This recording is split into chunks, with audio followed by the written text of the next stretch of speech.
It started with a child's drawing. It slipped out of his jacket pocket while I was doing laundry.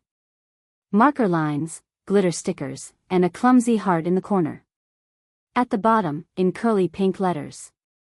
For Daddy, love, Lily, age 6.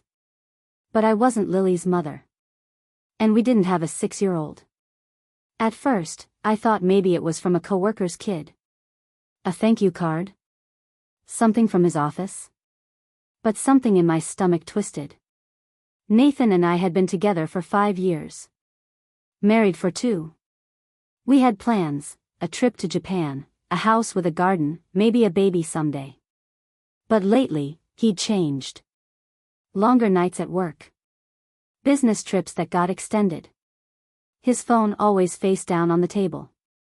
A new passcode, just for security, he said. I didn't scream.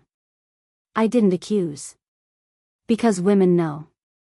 We feel when something shifts in the air. Instead, I waited. Watched. Listened. The next clue came 3 days later. He left his laptop open on the kitchen counter. Slack messages lit up the screen. I didn't mean to look. But I did. There was a message from someone saved as L. Just a heart emoji. Then, she drew you another one today. You should have seen her face. My chest tightened. This wasn't a fling. This wasn't a secret Tinder account. This was something else. I searched his email next. Quietly. Precisely. And that's when I found the receipts. Not metaphorical ones, literal. Grocery orders delivered to a different address. School invoices. A birthday cake order from a local bakery, under his name, for Lily. All within the past 6 months. He had another life. Another family. A woman named Lisa. A little girl named Lily. Photos hidden in a cloud folder. Him holding a toddler in a yellow dress. Her arms around his neck like she'd known him forever. I stared at the screen, and the room went silent. I wasn't crying. I wasn't screaming. I wasn't even shocked anymore. Just, still. I closed the laptop. Sat on the floor. And breathed. Because the moment you find out the person you love has been living a lie, the world doesn't explode. It contracts. Everything becomes smaller. Tighter. Colder. And then? You decide. Some women scream. Some beg. Some burn it all down. Me? I said nothing. I began collecting. For the next 2 weeks, I became a ghost in my own marriage. I smiled when I needed to. Laughed at his stupid jokes. Pretended to yawn during the nights he claimed to be working late. Meanwhile, I built a digital dossier. Every receipt. Every location ping. Every bank transaction. He was sloppy with his secrets, too confident, too careless. I pulled down phone records. Created backups of his shared folders. Even used an old iPad he'd forgotten to sign out of. And the more I gathered, the quieter I became. I didn't tell my friends. Not yet. Because this wasn't about sympathy. It was about clarity. He had a family across town. A daughter who called him Daddy. A woman who believed she was his only one. I tracked the address he used for deliveries. It was a 2-bedroom house in a quiet neighborhood with a red door and flower pots. I went once. Just once. Sat in my car down the street and watched. He pulled into the driveway an hour later. Got out of the car. Carried a bag of groceries inside like it was the most normal thing in the world. 5 minutes later, a child ran out onto the porch. Barefoot, laughing. Daddy, she screamed. He scooped her up and kissed her cheek. It made me sick. Not because he was with them. But because I realized he'd chosen this deception. Every day. He'd chosen to lie with ease. To walk into one house, then the other, and smile like he was whole. The next morning, he brought me flowers. Just because, he said. I smiled. Kissed his cheek. Put the flowers in water. And added it to the list. Everything was going into a folder. Digital and printed. Labeled, time-stamped, indisputable. It wasn't just for me. It was for her, Lisa. I didn't want to confront him. I wanted her to know. To see the man she thought she loved for who he really was. But it had to be done right. No explosions. No drama. Just the truth. I waited until he went on another business trip. He kissed me goodbye at the door. Said he'd be back Sunday. I said I'd miss him. He didn't know that as soon as his Uber pulled away, I was packing a small box. Inside. A printed report with photos. Login histories. Screen captures. Date-stamped maps. And a letter. It wasn't angry. Just honest. I signed it simply. From one woman to another. I thought you deserved to know. I didn't put a return address. Didn't sign my full name. Then I drove across town. Parked at the same corner. Waited until no one was on the porch. And left the box by the door. I didn't ring the bell. I didn't look back. I just got in my car and drove away. I never told him what I did. I didn't have to. Because some betrayals deserve more than confrontation. They deserve a reckoning. The fallout started 3 days later. I didn't hear it, I felt it. Nathan came home late that night. No warning. No headed back text. Just the sound of his key in the lock at 10:47 p.m. I was in bed reading. Calm. He looked wrecked. Pale. Sweating. Jaw tight like he'd been chewing secrets all day. I asked nothing. Long day? I said. He blinked. Yeah. Something came up with work. Of course it did. He took a shower. Didn't eat dinner. Laid down beside me like a man who knew the walls were closing in. I didn't touch him. I didn't need to. Because I'd already moved into a different emotional country. The next morning, I watched from the kitchen window as he paced on the phone in the backyard. Hands flying. Face red. A man in full panic trying to sound in control. I couldn't hear what he said. But I knew exactly who he was talking to. Lisa. And I knew what she knew. I imagined her face as she opened the box. How her fingers probably trembled when she saw the screenshots. How her eyes scanned the letter. How her heartbeat shifted from confusion to fury. I didn't write to punish her. I wrote so she could be free. Nathan thought he could juggle lives like bowling pins. But the thing about secrets is, they always get heavy. And the moment someone drops one, the rest start falling. That weekend, he canceled his golf trip. Stayed home. Was extra attentive. Did the dishes. Offered to make brunch. Tried to touch me in the kitchen like we were still in the good part of the movie. I let him try. Because I wanted him to feel it. The closeness that wasn't real anymore. The warmth that had left the room. The version of me he thought he still owned. Vanished. But I never said a word. That was the best part. He didn't know what I knew. Or how much. Or when I'd found out.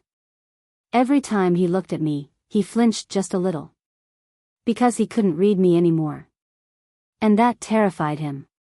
Meanwhile, I started writing a list titled My Life After Him. It wasn't revenge fantasy. It was logistics. Heavy checkmark close joint bank account.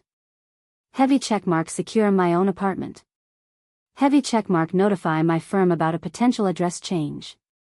Heavy checkmark talk to Kate, my friend, lawyer, confidant. I moved with precision. No drama. No scorched earth. Just clean exits. Clean cuts. And while he unraveled, trying to fix something he didn't realize was already gone, I got stronger. It's wild how quiet power feels. No yelling. No slammed doors. Just control. Soft and steady. The kind that builds while he breaks. I started moving out without ever packing a box. First, I opened a new bank account. Transferred half of the savings, the half with my name on it. Left the rest untouched. Not because I was generous. Because I wanted to leave nothing he could claim was stolen. I called the leasing office about a quiet unit 2 floors down. Different wing. Same building. They had one. Corner unit. East-facing windows. I just need a week, I told them. They didn't ask why. Maybe they didn't need to. I changed my emergency contacts at work. Updated my mailing address to a P.O. box. Filed for a new credit card, in a new name, my maiden one. And all the while, I smiled over dinner. Laughed at his empty stories. Let him kiss me goodnight like he hadn't detonated everything we'd ever built. He still didn't know what I knew. That Lisa had stopped replying to him. That she'd blocked him on every app. That he was unraveling, and I was writing the script. I wasn't punishing him. I was erasing him. One login. One document. One thread at a time. Then came the storage unit. I'd booked it weeks before. Climate controlled. Unassuming. Every day on my lunch break, I'd carry something small inside my tote bag. My journals, my backup drives, my childhood photos, my favorite coffee mug. It became a ritual. With every item I moved, I felt lighter. Like I was shedding a skin he'd never touched. He tried to be romantic again. Booked a dinner. Made a playlist. Bought wine. I let him do it all. Watched him from across the table. The man who used to know me. Now trying to hold on to someone he didn't realize had already left. I wore red lipstick. The shade he used to say made me look too intimidating. Now I wore it like war paint. That night, as he slept, I cleared the last thing. The drawer in my nightstand. My grandmother's ring. The keys to the new place. I held them in my palm for a long time. The weight of departure, small, smooth, final. The next morning, I left before sunrise. He was still asleep. No note. No goodbye. Just silence. And a lease with only my name on it. I didn't block his number. Didn't unfriend him. I just became unreachable. Because when you disappear with dignity, it echoes louder than any scream. It happened 2 weeks after I left. A message. From an unknown number. No greeting, just, "Hi. I think we need to talk. Lisa." I stared at the screen. Not because I was surprised. Because I'd almost given up hoping she'd reach out. I had no idea how she got my number. Maybe through Nathan's phone. Maybe through quiet determination. I waited an hour before replying. "If you're ready for the truth, I'm here." We met at a cafe I used to love before everything got complicated. She arrived before me, sitting alone, arms folded, no makeup, eyes sharper than I expected. When I sat down, she didn't say hello. She slid the letter I'd sent her across the table. Soft, creased. Handled. "Did you write this?" she asked. "Yes." She nodded once. Then exhaled. I wasn't sure at first. Thought maybe it was fake. Until he showed up drunk. Told me I'd misunderstood everything. That's when I knew it was all real. I didn't apologize. There was nothing to apologize for. "He told me you were a client," she said bitterly. "A woman he was mentoring. He even made me believe you were obsessed with him." I almost laughed. He ever mention I was his wife? She blinked. No. Of course not. She reached into her purse and pulled out photos. Of Lily. The little girl with the yellow dress. She's mine, Lisa said. All mine. He wanted us to move in together this summer. I kept my face still. But my hands trembled slightly as I reached for my tea. He lied to me too, I said quietly. For years. He convinced me I was just too emotional. Too suspicious. That I was the one ruining things. Lisa looked down. He's good at that, she said. Turning the truth into a maze. We sat in silence. Two women. Two halves of the same deception. Neither of us broken. Just, free. She handed me a flash drive. Everything I found. Emails. Photos. Dates. In case you ever need to make it official. I didn't ask why she brought it. Because I knew. This wasn't for revenge. It was for closure. I'm moving back to Denver, she said. Lily deserves better than a man who lies with a straight face. I nodded. And in that moment, we weren't enemies. We weren't rivals. We were survivors. She stood first. I'm sorry for what he did to you, she said. And I knew she meant it. Same to you, I replied. Then she left. No hug. No drama. Just peace. When I got home, I sat with the flash drive in my hand for a long time. Then I tucked it into a drawer, beside my new lease, my new life, and my old ring. Because I didn't need to use it. I'd already won. The first night in my new apartment, I slept on the floor. No bed. No furniture. Just a blanket, a lamp, and the sound of quiet. It wasn't sad. It was sacred. Because for the first time in years, I could breathe without second-guessing the air. The next morning, I made coffee in a mug I bought just for this moment. It said, unbothered. Unbreakable. I sipped it slowly, barefoot on tile, watching light spill through east-facing windows. The kind of light you only see when you have no one to perform for. Then I opened my laptop, not to check in on him, but to check in on me. New inbox. New planner. New domain name. I decided to start consulting again. Quietly.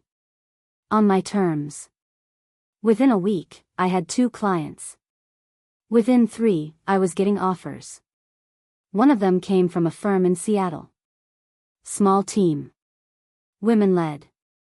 Bold vision. They didn't ask about my relationship status. They didn't want references from men I'd outgrown. They just said, we read your old work. We want your brain in the room. I said yes. A one-way ticket, 2 suitcases, and a plant later, I was gone. No forwarding address. No photos on social. No trail to follow. I didn't need to explain where I went. Because if you disappear from somewhere toxic, that's not running. That's resurrection. The job was electric. Sharp minds. Real feedback. Pay that matched the hours. Every now and then, someone would ask, so what brought you here? I'd smile. Change. They never asked more than that. I never offered. I built a routine.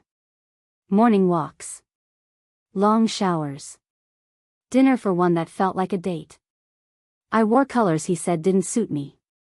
Ate food he mocked. Listened to music he called too dramatic. And I didn't think of him. Not even once. Until one afternoon, months later, a message came. From my old therapist. I just wanted to say, I'm proud of you. I saw your name pop up on a panel about emotional resilience in women leaders. You were luminous. She attached a photo from the event. Me, mid-laugh, in a white blazer and gold hoops. radiant. I stared at it for a long time. Not because I missed anything, but because I finally recognized myself. The email came from a women in tech group I'd followed for years. Subject, keynote invitation, resilience series. They wanted me to speak. Me. Not just as a consultant. As a survivor. A strategist.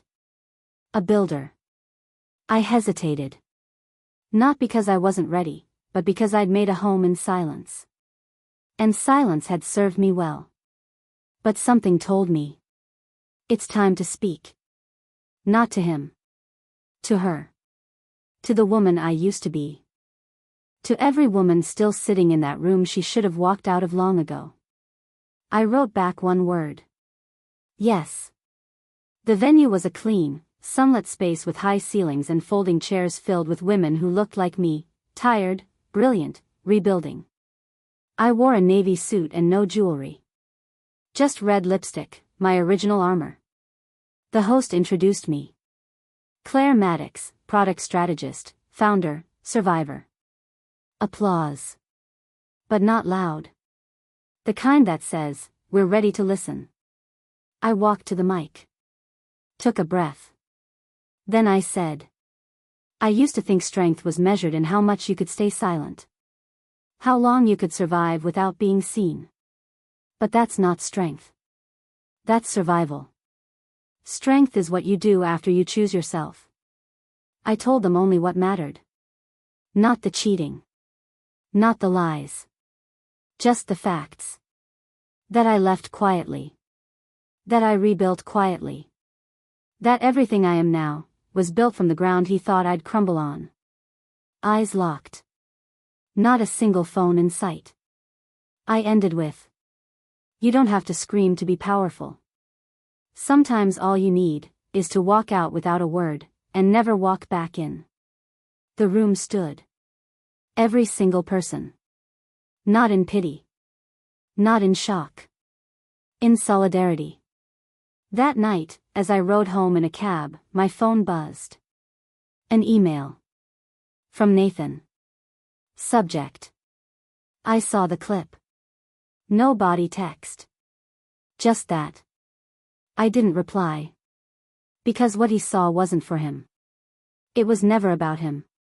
It was about the woman who left. And the empire she built in silence. The email sat in my inbox for 2 days before I opened it. Subject. Book proposal, we want your voice. It was from a boutique publisher known for memoirs that didn't sugarcoat. They'd seen my keynote. Heard the clip that went viral. Read the quote on every repost. You don't have to scream to be powerful. Sometimes all you need is to walk out, and never walk back in. The message was warm. Respectful. No pressure. Your story isn't about heartbreak. It's about strategy. Clarity. Reclamation. And women need to read it. When they're quiet. When they're questioning. When they're ready. Still, I hesitated. Because writing it down meant reliving it. Seeing his name again. Telling the world what I never even told my mother.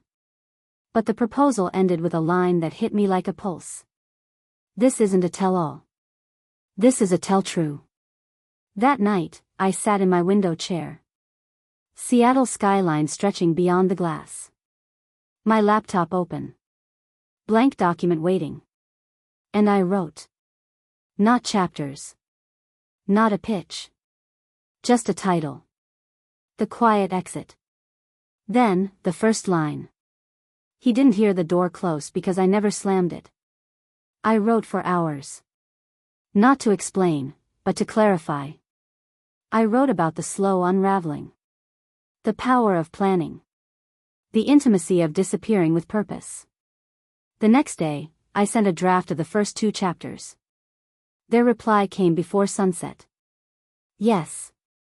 This is it. I signed the contract with calm hands. And clear eyes. This wasn't about revenge. This was about documentation.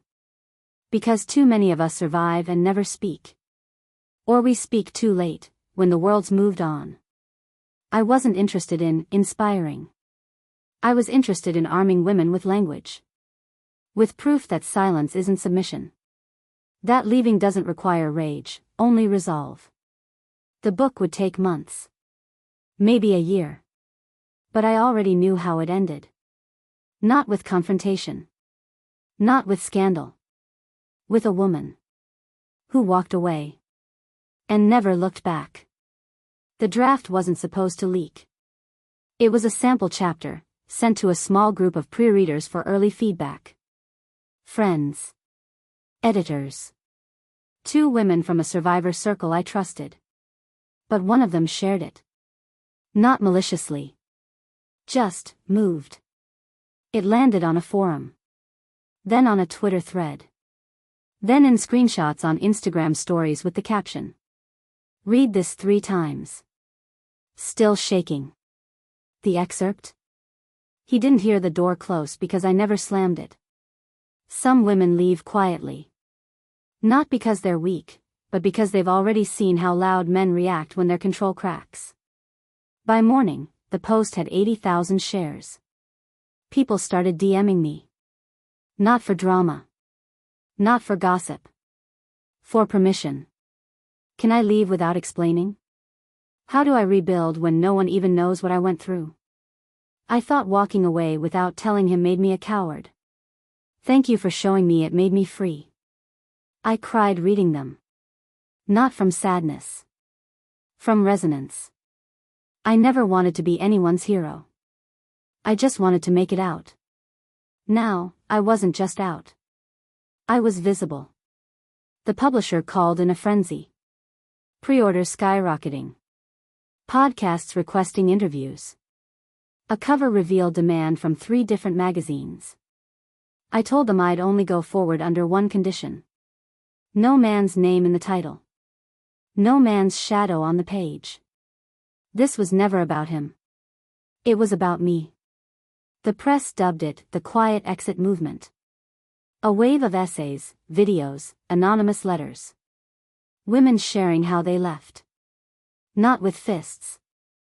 But with keys. With new bank accounts. With packed lunches and packed duffels. Then, the unexpected. An email. From Lisa. Subject. You did it. No body. Just a photo attachment. It was a picture of Lily. In a little yellow dress. Holding a sign that said, "My mom is the bravest woman I know." I closed the laptop and wept. Because no matter what happened now. That was the win. The day the book launched, I wore white. Not for symbolism. For softness. For light. For a clean beginning. It hit number 3 on the bestseller list by noon. By evening, it was number 1. But I didn't celebrate at a party. No stage. No champagne. I sat alone on my balcony with mint tea and my phone on silent. The city buzzed below me. But in my world? Stillness. Because sometimes winning doesn't feel loud. It feels like peace. The reviews poured in. Raw and surgical. The kind of story that makes you check your own silence. A mirror and a map for any woman walking out of something that almost took her with it. And then came the interview requests. Morning shows. Talk panels. Even a TEDx invitation. I said yes, to the ones that felt aligned. Not for fame. For reach. So more women could know what I'd learned the hard way. You don't have to explain yourself to leave. You don't have to beg to rebuild. You don't have to scream to be heard. At one event, a woman in her 60s came up after I spoke. She held my hand and whispered. I left my husband in 1989. I didn't have a name for it. Now I do. We cried together. Right there. No shame. No spectacle. Just understanding. And then, 1 week later. It arrived. A message. From him. Subject. Can we talk? No body text. Just those 4 words. I didn't open it. Didn't read what came next. Because there was nothing left to say. No story left to untangle. No explanation that could touch the silence I had already mastered. I clicked Archive. Then I opened the Oren Foundation site, a project I'd funded quietly. A legal and financial support hub for women planning safe exits. It had already helped 237 women, and counting. I added a quote to the homepage. They say silence is weakness. But sometimes, silence is strategy. Sometimes, silence is survival. And sometimes, it's a woman walking out the door, head held high, and never looking back. I didn't name myself as founder. Didn't need to. The work spoke for me. Just like it always had.